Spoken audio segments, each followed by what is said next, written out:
Om Namo Bhagavate Vasudevaya. Om Namo Bhagavate Vasudevaya. Om Namo Bhagavate Vasudevaya. Narayanam Namaskrityam Nara Chaiva Narottamam Devim Saraswatim Vyasam Tato Jayam Mudiraye Nattaprayeshu Abhadreshu Nityam Bhagavata Sevaya Bhagavati Uttama Shloke Bhaktir Bhavati Naishtaki Krishnaya Vasudevaya Devaki Nandanaya Cha Nanda Gopa Kumaraya Govindaya Namo Namaha. Hare Krishna, dear devotees. So we had completed yesterday almost, you can say, 5 shlokas, and we were supposed to embark on the 6th shloka. Or were we supposed to go on the 7th shloka? No, 6th shloka. Yeah, 5 shlokas we had completed. I just share the screen for you.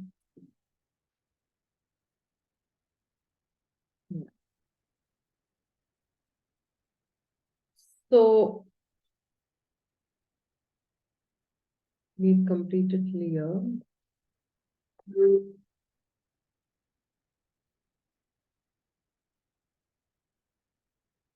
We completed this 5th shloka, right?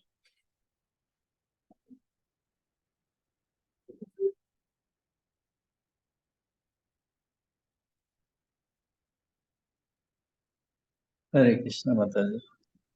Hare Krishna Prabhu. Prabhuji, I'm just not able to recall yesterday because actually, I don't know. I think we completed 6 sloka also. Oh, is it? Priyanka, you remember what we had completed till?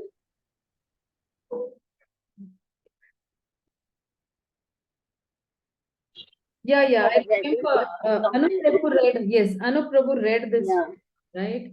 Yeah, yes. Anup Prabhu had read this shloka. Okay, so we'll move to the 7th. So the scene right now is that this is actually a scene set for Brahma's conversation. Okay, so this particular where Brahma, could not find his source in the beginning of this creation, and then he hears tapa, and then he underwent austerities. So from the 4th shloka to the 8th shloka, you can say. So Brahma is the first spiritual master. He is seated on his lotus seat, and he could neither trace his source, that the lotus, nor understand how to carry out this creation.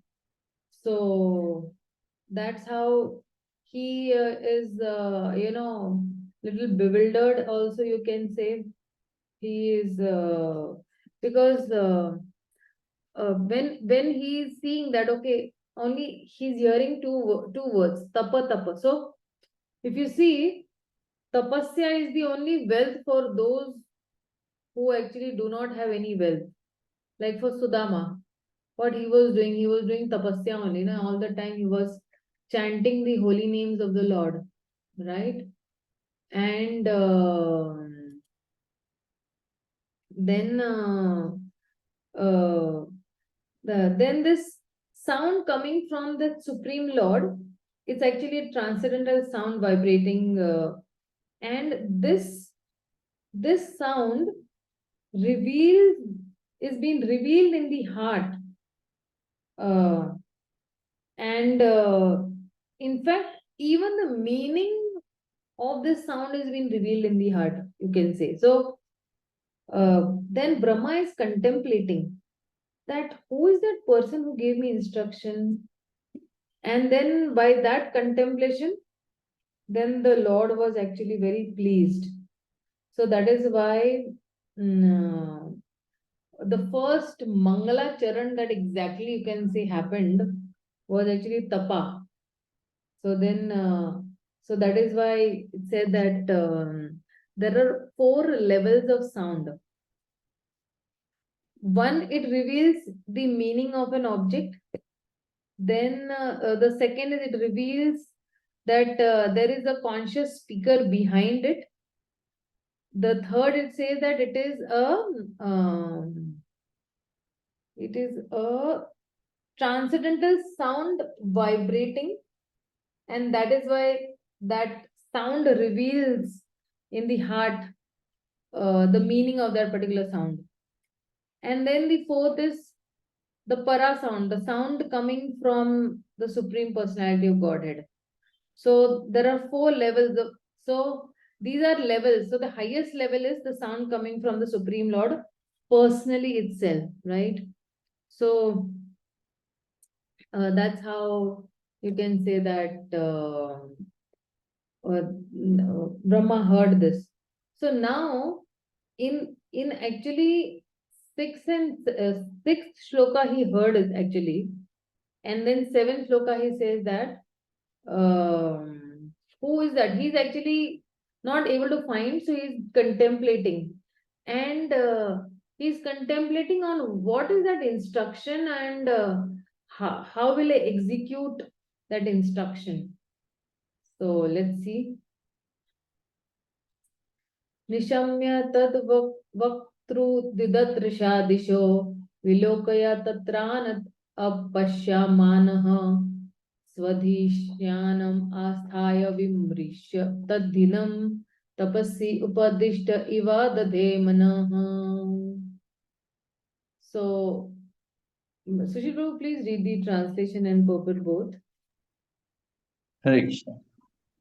Translation: When he heard the sound, he tried to find the speaker, searching on all sides. But when he was unable to find anyone besides himself, he thought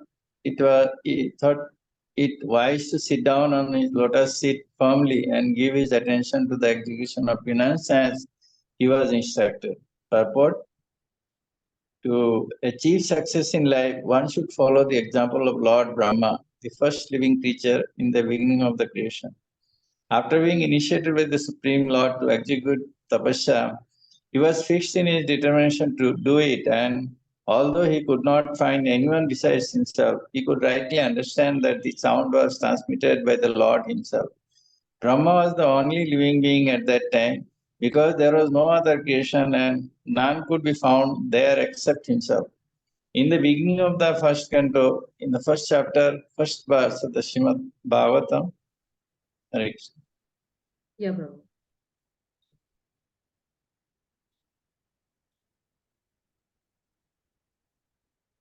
It has already been mentioned that Brahma was initiated by the Lord from within.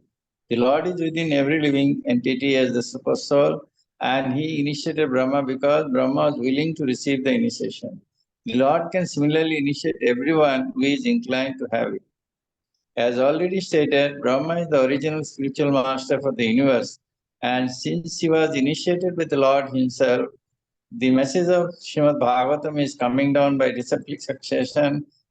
And in order to receive the real message of Śrīmad-Bhāgavatam, one should approach the current link or spiritual master in the chain of disciplic succession.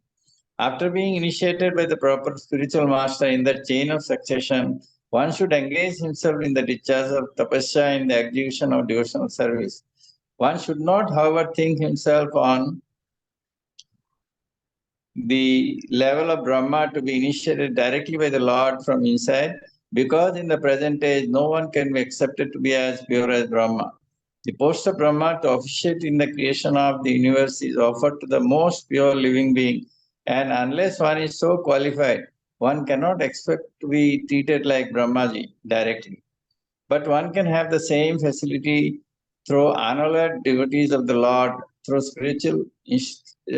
through scriptural instructions as revealed in the Bhagavad-gītā and Śrīmad-Bhāgavatam especially. and also through the bona fide spiritual master available to the sincere soul. The Lord himself appears as a spiritual master to a person who is sincere in heart about serving the Lord.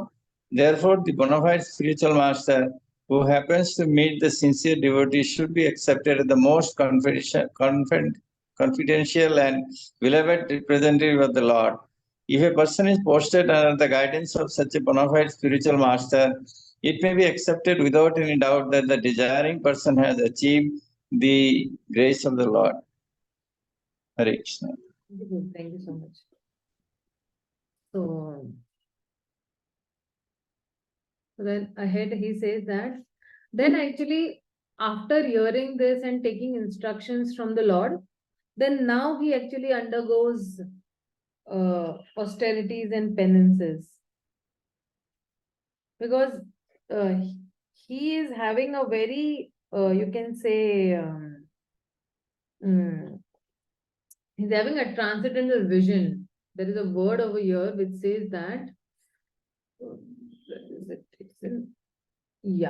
Amogha Darshano. He says that.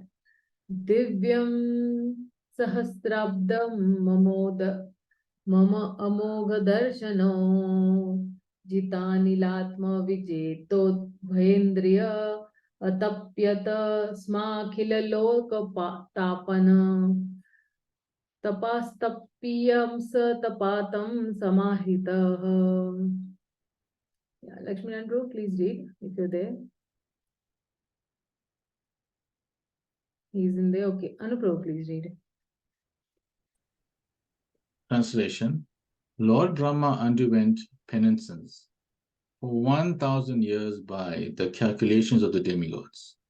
He heard this transcendental vibration from the sky, and he accepted it as divine. Thus he controlled his mind and senses, and the penances he executed were a great lesson for the living entities. Thus he is known as the greatest of all ascetics. Purport. Lord Brahma heard the occult sound tapa, but he did not see the person who vibrated the sound, and still he accepted the instruction as beneficial for him. And therefore he engaged himself in meditation for 1,000 celestial years. 1 celestial year is equal to 6 times 30 times 12 times 1,000 of our years. His acceptance of the sound was due to his pure vision of the absolute nature of the Lord. And due to his correct vision, he made no distinction between the Lord and the Lord's instruction. There is no difference between the Lord and sound vibration coming from him, even though he is not personally present. The best way of understanding is to accept such divine instruction, and Brahma, the prime spiritual master of everyone, is the living example of this process of receiving transcendental knowledge. The potency of transcendental sound is never minimized because the vibrator is apparently absent. Therefore, Śrīmad-Bhāgavatam or Bhagavad-gītā or any revealed scripture in the world is never to be accepted as an ordinary mundane sound without transcendental potency. One has to receive the transcendental sound from the right source, accept it as a reality and prosecute the direction without hesitation. The secret of success is to receive the sound from the right source of a bona fide spiritual master. Mundane manufactured sound has no potency, and as such, seemingly transcendental sound received from an unauthorized person also has no potency. One should be qualified enough to discern such transcendental potency, and either by discriminating or by fortunate chance, if one is able to receive the transcendental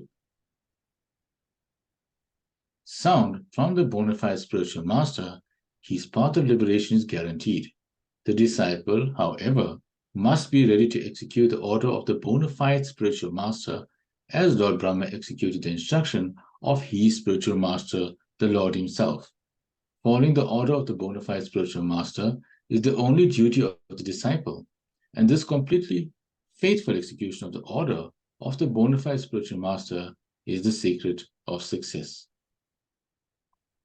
Lord Brahma controlled his 2 grades of senses by means of sense perception and sense organs, because he had to engage such senses in the execution of the order of the Lord.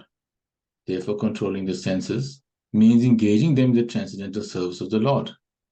The Lord's order descends in disciplic succession through the bona fide spiritual master, and thus execution of the order of the bona fide spiritual master is factual control of the senses.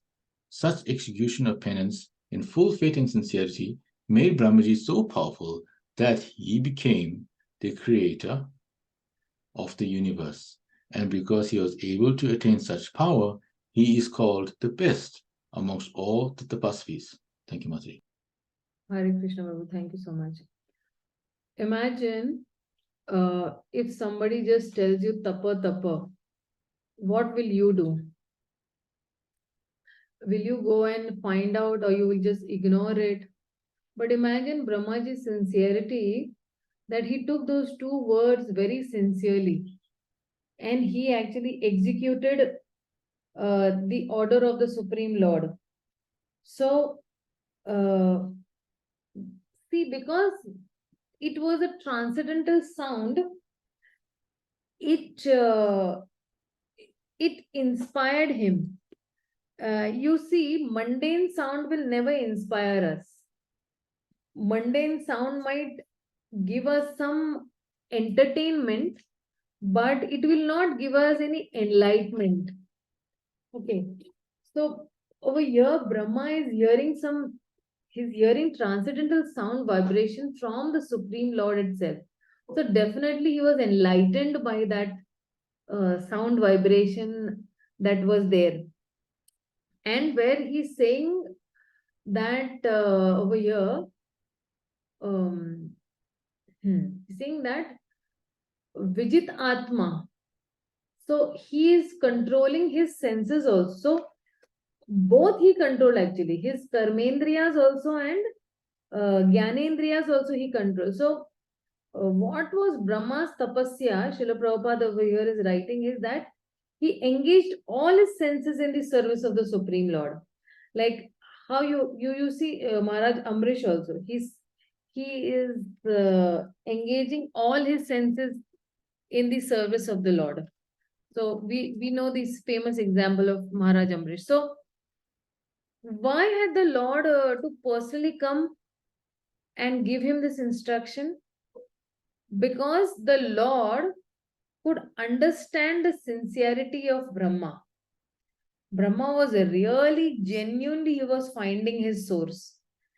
And he was pleased by that sincerity. So only we can say that sincerity will attract grace of the Supreme Lord. And Kṛṣṇa also says in the Bhagavad-gītā 15.15, Sarvascha samriti sanvishto matta smritir jnana apohanam cha vedesha sarvera aham eva vedyo vedanta kritkrit eva cha. So he's saying that the Lord is present in everyone's heart. And when the Lord, Lord Brahma took up to performing of this austerity, the Lord could really or clearly understand this intention of Brahma. And that is why he accepted that sound. Why did he accept that sound? Because he is Amoga Darshana. His vision is spotless. He was genuinely finding the absolute truth, or he was genuinely finding his source. So anybody who is genuinely finding a bona fide spiritual master or the source from where he has come, then his search is very spotless, and that is why I think Amogha. Amogha means spotless. So this is now, of course, a lot can be said about Lord Brahma's qualities, about his penance, and about how he is the best among the tapasvis, because these are lessons that we learn from the first living entity into this creation, that how sincere was he in his execution of devotional service to the Supreme Lord. How loyal was he towards the Supreme Lord? Because imagine he is doing penance for thousands of years, thousands of celestial years. And after that, immediately he said that, okay, now you become the primary, you become the secondary creator. Now a Herculean task is being given to us. But we will see subsequently also that when Brahmaji is given that task, he is actually praying to the Supreme Lord. He is very humble at that point of time. So let's see the next shloka. So from the 9th shloka onwards, a series of shlokas, you can say another 9 shlokas. Lord Brahma is actually taking darshan of Vaikuntha, because Lord is showing him the Vaikuntha and the inhabitants of Vaikuntha, and he's now going to. So many people have asked me that please take one class about the spiritual world. So for a very long time, I have not answered that question about the spiritual world, because I knew that it is going to come in the Bhagavatam itself, and that's why I never answered this question. I thought that let the Supreme Lord himself answer this question, so that when he describes it, then we will be more attracted. So, Tasmai Swalokam Bhagavan Sabhajitaha Sandarshayamasa Param Nayat Param व्यापेत संक्लेश विमोसाधवासम स्वदृष्टावाग्धीर पुरुषेर अभीष्टुतम.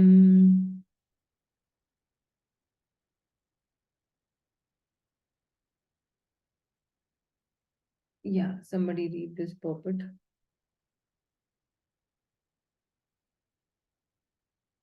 Vrinda beta, please read this translation and purport. Translation. The personality of Godhead, being thus very much satisfied with the penance of Lord Brahma, was pleased to manifest his personal abode, Vaikuntha, the supreme planet above all others. This transcendental abode of the Lord is adored by all self-realized persons, freed from all kinds of miseries and fear of illusory existence. Purport.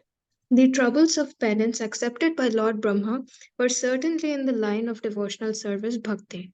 Otherwise, there was no chance that Vaikuntha or Swalokam, the Lord's personal abodes, would become visible to Brahmaji. The personal abodes of the Lord, known as Vaikunthas, are neither mythical nor material, as conceived by the impersonalist. But realization of the transcendental abodes of the Lord is possible only through devotional service, and thus the devotees enter into such abodes.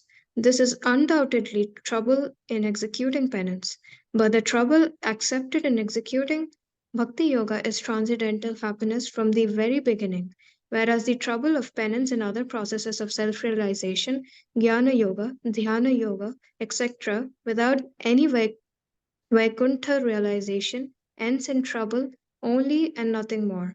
There is no profit in beating husks without grains. Similarly, there is no profit in executing troublesome penances other than bhakti yoga for self realization. Executing bhakti yoga is exactly like sitting on the lotus sprouted out of the abdomen of the transcendental personality of Godhead, for Lord Brahma was seated there. Brahmaji was able to please the Lord, and the Lord was so pleased to show Brahmaji his personal abode. Srila Jiva Goswami, in the comments of his Krama Sandarbha annotation of Śrīmad-Bhāgavatam, cites quotations from the Brihad Aryanyaka Upanishad, Vedic evidence. It is said that Yaj Navalkya described the transcendental abode of the Lord to Gargi, and that the abode of the Lord is situated above the highest planet of the universe, namely Brahmaloka. This abode of the Lord, although described in the revealed scriptures like the Bhagavad-gītā and the Śrīmad-Bhāgavatam, remains only a myth for the less intelligent class of men with a poor fund of knowledge. Herein this word swadrishtavadbhi is very significant. One who has actually realized his self realizes the transcendental form of oneself. Impersonal realization of the self and the supreme is not complete because it is just an opposite connection of material personalities. The personality of Godhead and the personalities of devotees of the Lord are all transcendental. They do not have material bodies. The material body is overcast with 5 kinds of miserable conditions, namely ignorance, material conception, attachment, hatred, and absorption. As long as one is overwhelmed by these 5 kinds of material miseries, there's no question of entering into the Vaikuntha lokas. The impersonal conception of oneself is just the negation of material personality and is far from the positive existence of personal form. The personal forms of the transcendental abode will be explained in the following verses. Brahmaji also described the highest planet of the Vaikuntha loka as Goloka Vrindavan, where the Lord resides as a coward boy keeping transcendental Surabhi cows and surrounded by hundreds and thousands of goddesses of fortune. This is Brahma Samhita, very nice shloka.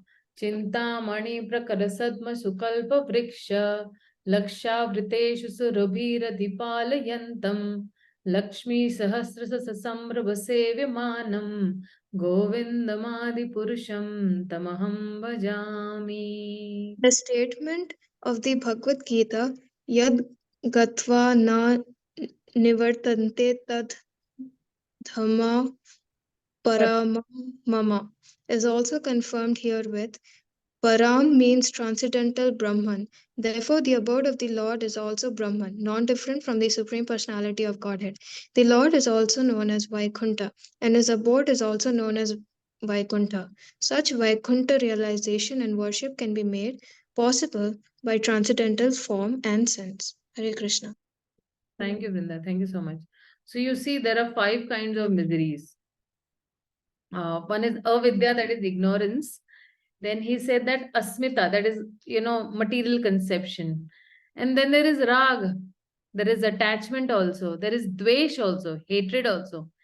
And then there is abhinivesh also, material absorption also.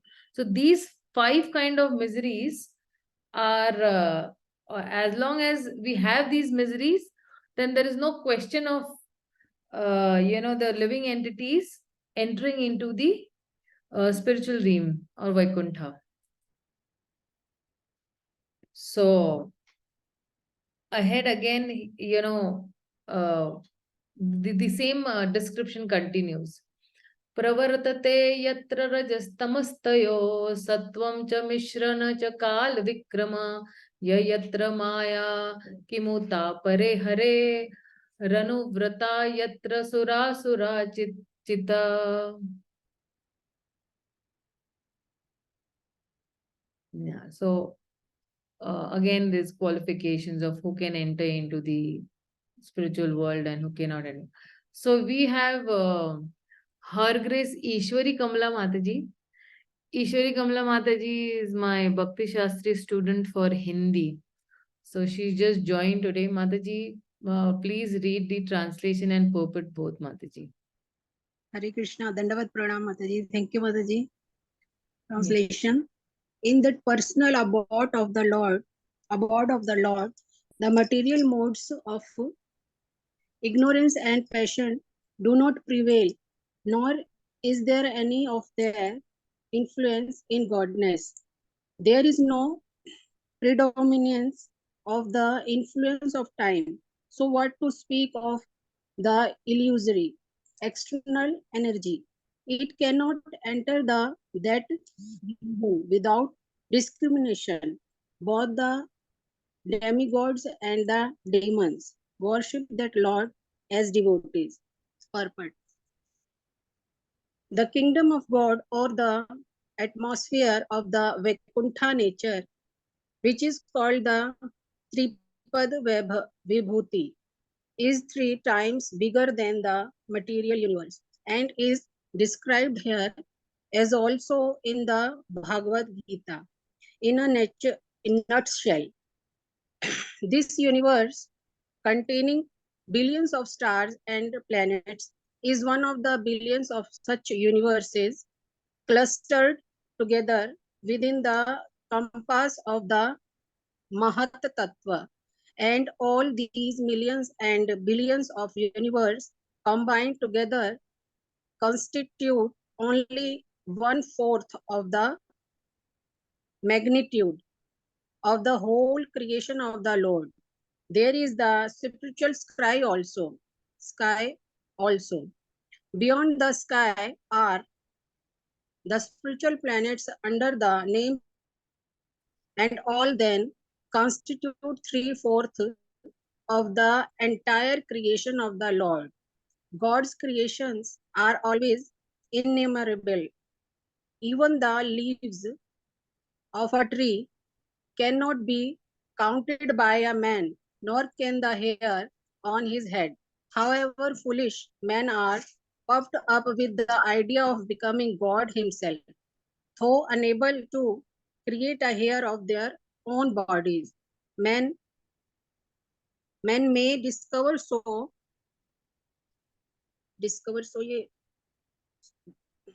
many wonderful vehicles. Discover so many wonderful vehicle of journey, but even if he reaches the moon by his much advertised spacecraft, he cannot remain there. The sane man, without being puffed up, as if he were the God of the universe, abides by the instructions of the Vedic literature. The easiest way to acquire knowledge in transcendence, so let us know through the authority of Śrīmad-Bhāgavatam, of the nature and the constitution of the transcendental world beyond the material sky. In that sky, the material qualities, especially the moods of ignorance and passion, are completely absent. The mood of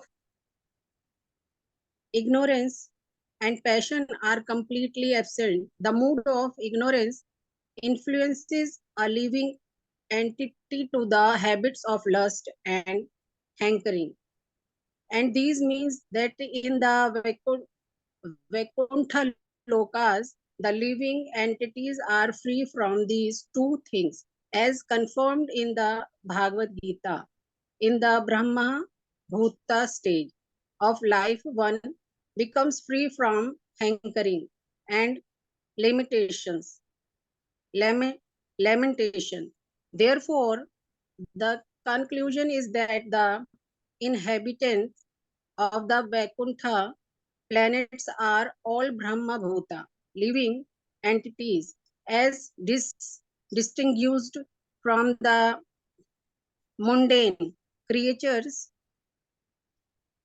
who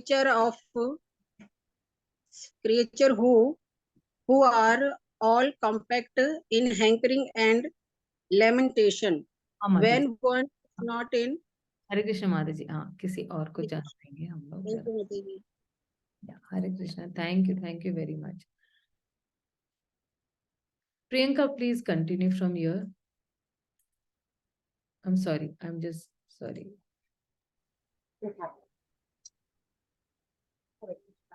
When one is not in a mode of ignorance and passion, one is supposed to be situated in a mode of goodness in the material world. Your voice goodness in the material. Your voice. No, it's as if you're very far away from your instrument. Is it fine now, Mataji? Not still clear. Hello. No. Are you? Hello, can you hear me, Mataji? Do you have earplugs? I think because of earplugs, the sound is not proper. Yes. Yes, Mataji. And now is it clear? Perfect. Very clear. When one is not in the mode of ignorance and passion, one is supposed to be situated in the mode of goodness in the material world. Goodness in the material world also at times becomes contaminated by touches of the modes of passion and ignorance. In the Vaikuntha Loka, it is unalloyed goodness only. The whole situation there is one of freedom from the illusionary manifestation of the external energy. Although illusory energy is also part and parcel of the Supreme Lord, illusory energy is differentiated from the Lord. The illusory energy is not, however, false, as claimed by the monist philosophers.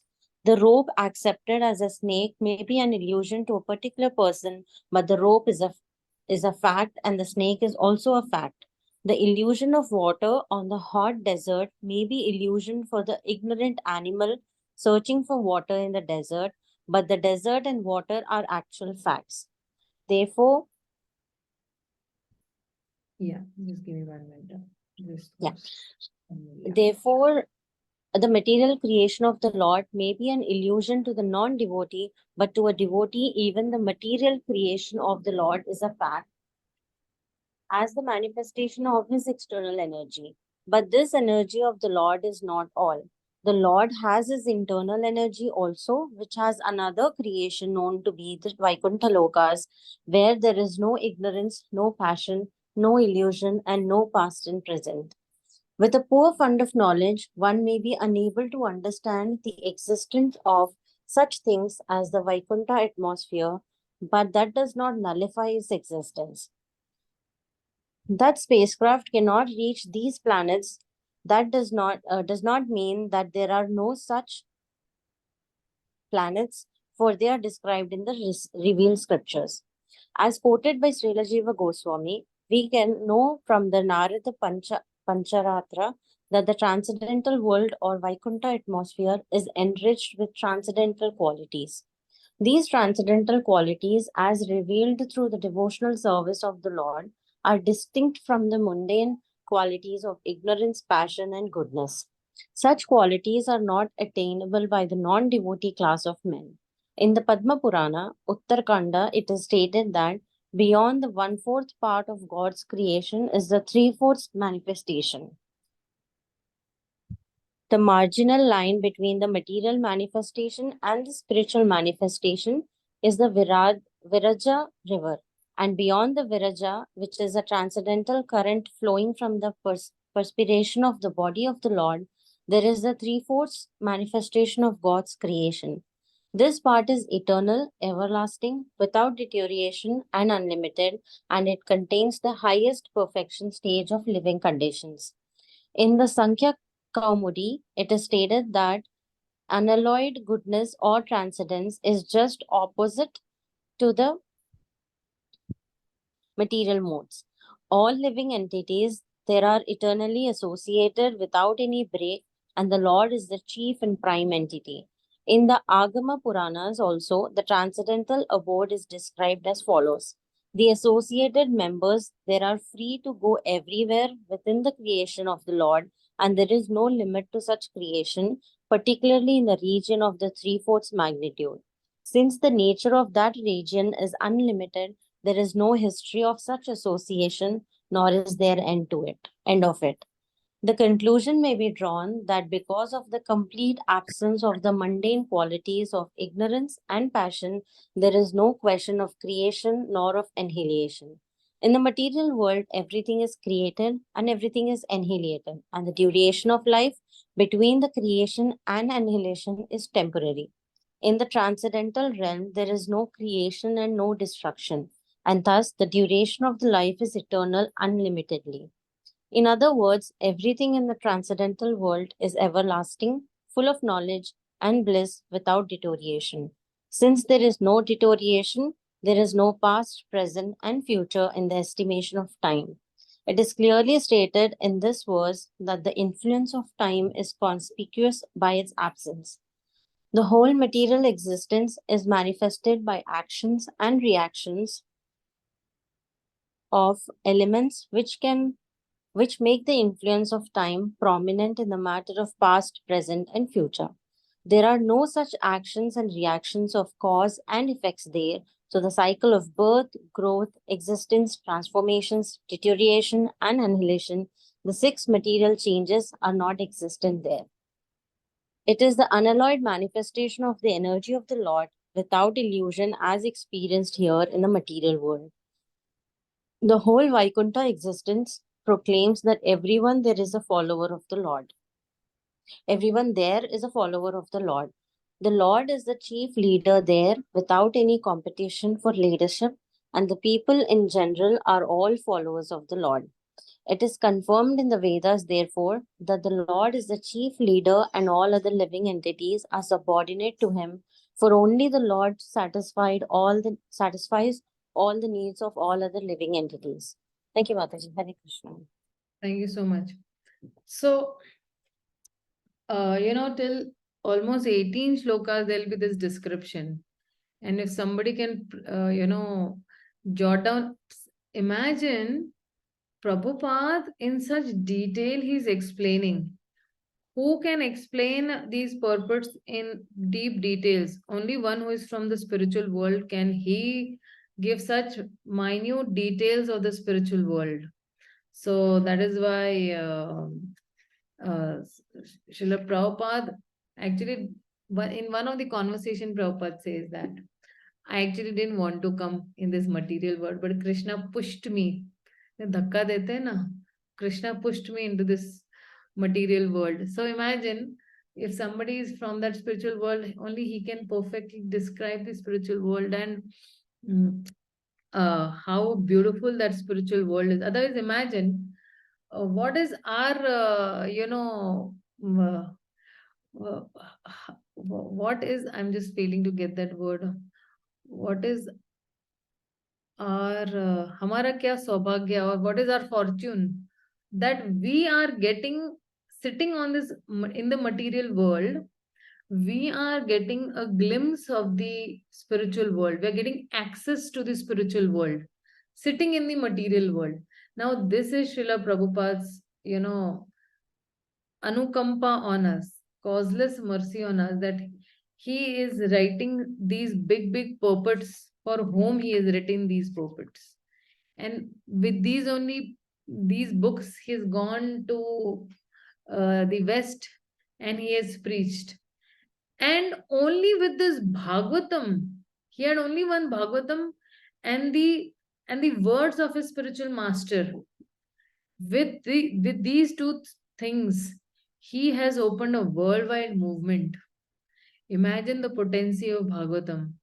Many times, in the initial years of my life, even I had not understood the mood of Bhagavatam, or I did not understand the importance. It was only when we, a little before initiation, when we had come, I remember His Grace Radheshyam Prabhu used to take a 3-hour class in the temple on Mondays, 6 o'clock to 9 o'clock. And that time we were not initiated. It was just some initial days of our Krishna conscious. But, and in those classes, only Brahmin initiators were allowed. But because His Grace Radheshyam Prabhu was taking, and we were we very much liked his classes, so we said that we also want access to his classes. And he gave his kind permission. The first canto that we studied was the Gajendra canto, the 8th canto of the Śrīmad-Bhāgavatam. And then a little later, His Holiness Bhakti Prihat Bhagavad Swami Maharaj from South Africa, he had come. And he actually, I feel that the right seed that, of course, His Grace Radheshyam Prabhu has also sown that seed. But I think His Holiness Bhakti Prihat Bhagavad Swami Maharaj has nurtured that seed. And I fell in love with the Bhagavatam just after his class, because he did with us the whole Canto 1 in 1 month. We studied the whole Canto 1 in 1 month. At that point of time, he stayed a little more longer, and Maharaj is very kind enough to give his valuable association to us, and he is teaching us how to read the Bhagavatam, how to absorb it, what are the points you will make, how will you apply it into your life. And that's how I think that started with, so this is something really very nice, that we are also reading the Bhagavatam. And I feel somewhere that Prabhupada is also showering his mercy on us, that yes, I have written the Bhagavatam and you're reading it. So I'm so grateful to Srila Prabhupada. So ahead again, the spiritual world's description is still going on. Shyamavadata Shatapatralochana Pishankha Vastra Surucha Supeshaha Sarve Chaturbahava Unmishanmani Pravek Nishka Bharana Suvarchasa.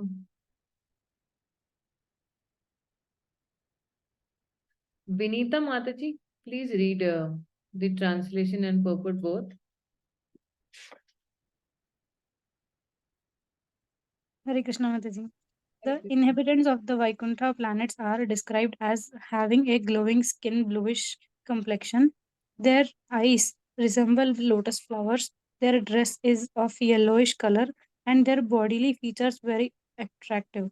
They are just the age of growing youths. They all have 4 hands. They are all nicely decorated with pearl necklaces with ornamental medallions, and they all appear to be effulgent. The inhabitants in Vaikuntha Loka are all personalities with spiritual bodily features not to be found in the material world. We can find the descriptions in the revealed scriptures like Śrīmad-Bhāgavatam. Impersonal descriptions of transcendence in the scriptures indicate that the bodily features in Vaikuntha Loka are never to be seen in any part of the universe, as there are different bodily features in different places of particular planet, as there are different bodily features between bodies in different planets. Similarly, the bodily features of the inhabitants in Vaikuntha Loka are completely different from those in the material universe.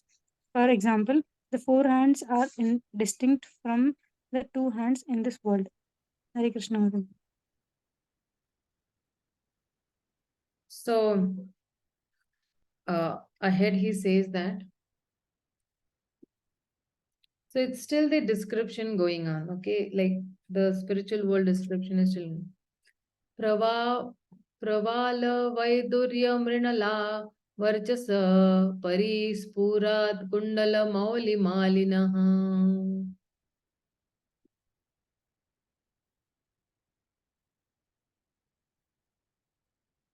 Okay, this is 12th shloka. Okay. Vaishnavi Gosavi, पढ़ो ये वाला translation और purport दोनों. Translation. Some of them are effulgent like coral and diamonds in complexion and have garlands on their heads, blooming like lotus flowers, and some wear earrings. Purport. There are some inhabitants who have attained the liberation of Sarupya or possessing bodily features like those of the personality of Godhead. The Vaidurya diamond is specially meant for the personality of Godhead, but one who achieves the liberation of bodily quality with the Lord is especially favored with such diamonds on his body. Thank you, Mataji. Hare Krishna. I read this also, translation and purport. Translation. The Vaikuntha planets are also surrounded by various airplanes, all glowing and brilliantly situated. These airplanes belong to the great Mahatmas or devotees of the Lord. The ladies are as beautiful as lightning because of their celestial complexions, and all these combined together appear just like the sky decorated with both clouds and lightning. Purport.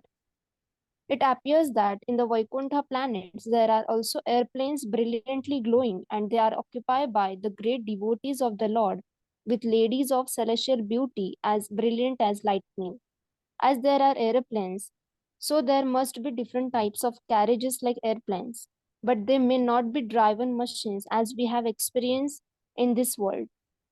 Because everything is of the same nature of eternity, bliss, and knowledge, the airplanes and carriages are of the same quality as Brahman. Although there is nothing except Brahman, one should not mistakenly think that there is only void and no variegatedness. Thinking like that is due to a poor fund of knowledge. Otherwise, no one would have such a misconception of voidness in Brahman. As there are aeroplanes, ladies and gentlemen, so there must be cities and houses and everything else just suitable to the particular planets. One should not carry the ideas of imperfection from this world to the transcendental world and not take into consideration the nature of the atmosphere as completely free from the influence of time, etc., as described previously. Yeah. Thank you. Hare Krishna. Hare Krishna. So this is the 13th shloka and we'll move on to the 14th shloka. Vinita Chauhan, please read this translation and there's only translation, no purport. Yeah, read the translation. The goddess of fortune in her transcendental form is engaged in the loving service of the Lord's lotus feet and being moved by the black bees, followers of spring, she is not only engaged in variegated pleasure, service to the Lord, along with her constant companions, but is also engaged in singing the glories of the Lord's activities. Yeah, read this also translation. I'm not reading the shlokas because we'll just read the translation and purport both. Lord Brahma saw in the Vaikuntha planets the personality of Godhead, who is the Lord of the entire devotee community, the Lord of the goddess of fortune, the Lord of all sacrifices, and the Lord of the universe, and who is served by the foremost servitors like Nanda, Sunanda, Prabhala, and Arahana, his immediate associates. Purport. When we speak of a king, it is naturally understood that the king is accompanied by his confidential associates like his secretary, private secretary, aide de camp, ministers, and advisors. So, also when we see the Lord, we see him with his different energies, associates, confidential servitors, etc. So, the Supreme Lord, who is the leader of all living entities, the Lord of all devotee sects, the Lord of all appearances, the Lord of sacrifices, and the enjoyer of everything, is his entire creation. He is not only the Supreme Person, but also is always surrounded by his immediate associates, all engaged in their loving transcendental service to him. Yeah, thank you. Thank you so much. Thank you, Mataji. And we move to the next shloka. So over here in the 16th shloka, the beauty of the Lord is described. Bhritya prasadabhimukha drugasava prasannaha saruna lochananam kiritam kundalina chaturbhuja pitashuka vakshasi lakshita shriya.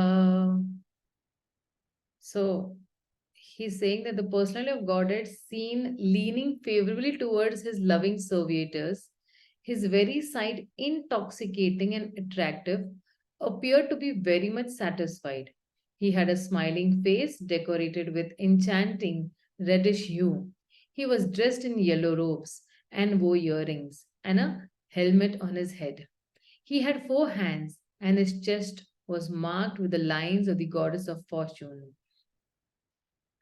The Padma Puran, Uttarakhand, there is a full description of the Yoga Pitha or the particular place where the Lord is in audience to his eternal devotees. In the Yoga Pitha, the personifications of religion, knowledge, opulence, and renunciation are all seated at the lotus feet of the Lord. The 4 Vedas, namely the Rig, Sam, Yajur, and Atharva, are present there personally to advise the Lord. The 16 energies headed by Chanda are all present there. Chanda and Kumuda are the first 2 doorkeepers. At the middle door are the doorkeepers named Bhadra and Subhadra. And at the last door are Jaya and Vijay. There are other doorkeepers named Kumuda, Kumudaksha, Pondrika, Vamana, Shankhukarna, Sarvanetra, Sumukha. The Lord's palace is well decorated and protected by the above mentioned doorkeepers. So this is actually an explanation of the Vaikuntha planets. This is not the explanation of Golok Vrindavan. We are just on Vaikuntha over here. So ahead he says, Ardhyaranyasana masthitam param vrutam chatusho da shapanja shaktibhi yuktam bhage sweri tatra teri ratra char dhruve swa evan dhamam ramamanam ramamanamishwaram. Sushil Prabhu, please read the translation and purport both. Translation. The Lord was seated on his throne and was surrounded by different energies like the 4, the 16, the 5, and the 6 natural opulences, along with other insignificant energies of the temporary character. But he was the factual Supreme Lord, enjoying his own abode. Purport. The Lord is naturally endowed with his 6 opulences. Specifically, he is the richest, he is the most powerful, he is the most famous, he is the most beautiful, he is the greatest in knowledge, and he is the greatest in answer as well. And for his material creative energies, he is served by 4, namely the principles of Prakriti, Purusha, Mahatattva, and Ego. He is also served by the 16, namely the 5 elements, earth, water, air, fire, and sky. The 5 perceptive senses organs like eye, ear, nose, tongue, skin. The 5 working senses organs like the hands, the legs, the stomach, the evacuation outlet, and the genitals. And the mind.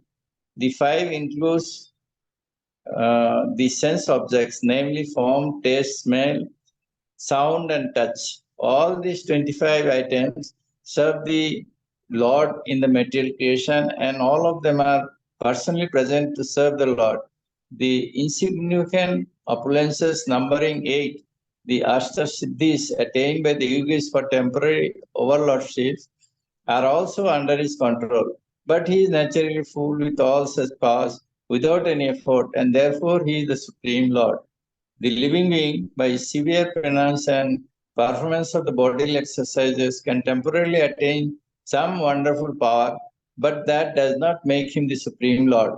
The Supreme Lord, by his own potency, is unlimitedly more powerful than any yogi. He is unlimitedly more learned than any jnani. He is unlimitedly richer than any wealthy person. He is unlimitedly more beautiful than any beautiful living being, and he is unlimitedly more charitable than any philanthropist. He is above all. No one is equal to or greater than him, nor can anyone reach his level of perfection in any of the above powers by any amount of penance or yogic demonstrations. The yogis are dependent on his mercy. Out of his immensely charitable disposition, he can award some temporary powers to the yogis because of the yogis hankering after them. But to his unalloyed devotees who do not want anything from the Lord save and accept his transcendental service, the Lord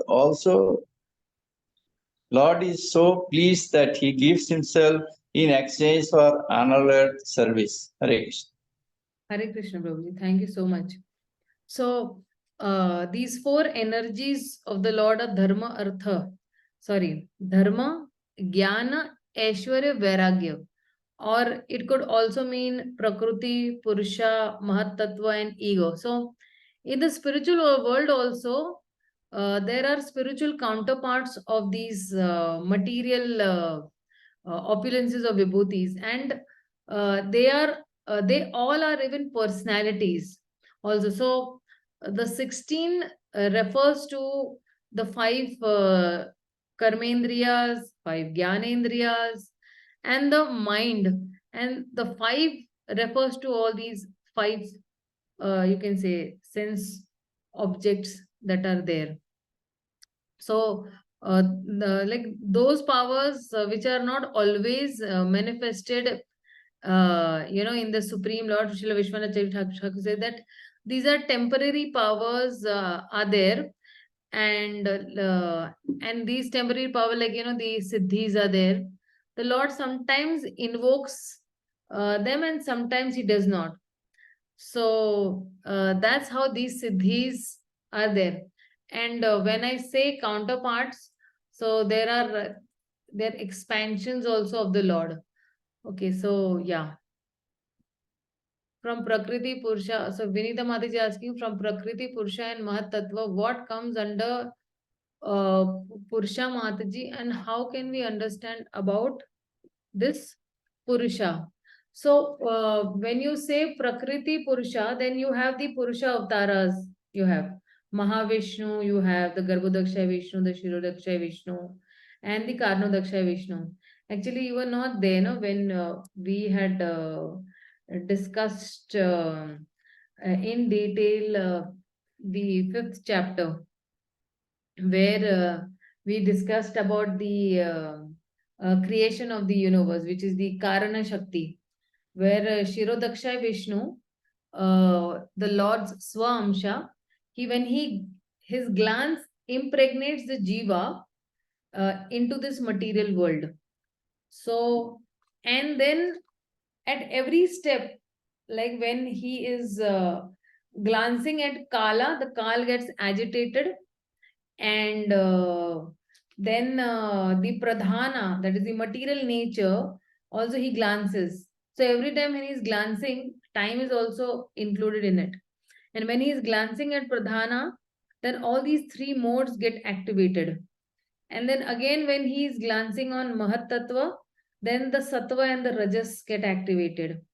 And then when he is glancing over there on this, then Ahankar is also there. So you have goodness, passion, and ignorance, because Ahankar is predominantly actually mode of ignorance. So, and then from the mode of goodness, you have the Jnana Shaktis. From the mode of passion, you have the Kriya Shakti, and from the ignorance, you have the Dravya Shakti. And you have the Adi Deva, Adi Adhyatma, Adi Bhuta, all this. And from them, you have your different mind and the mind and the 10 senses, and the 10 senses and the intelligence, and the 5 elements, and the 5 tan matras also. So this Purusha is no other than the Karnodakshay Vishnu that is there. But of course, when we talk about Purusha avatars, then we have when you have Narayan, from Narayan you have Mahavishnu, from Mahavishnu then you have Garbhodakshay Vishnu, Kshirodakshay Vishnu, and Karnodakshay Vishnu. Then from Garbhodakshay Vishnu again you have Lord Brahma, and that's how that hierarchy goes on. Anybody else has any question? Doubts to clear?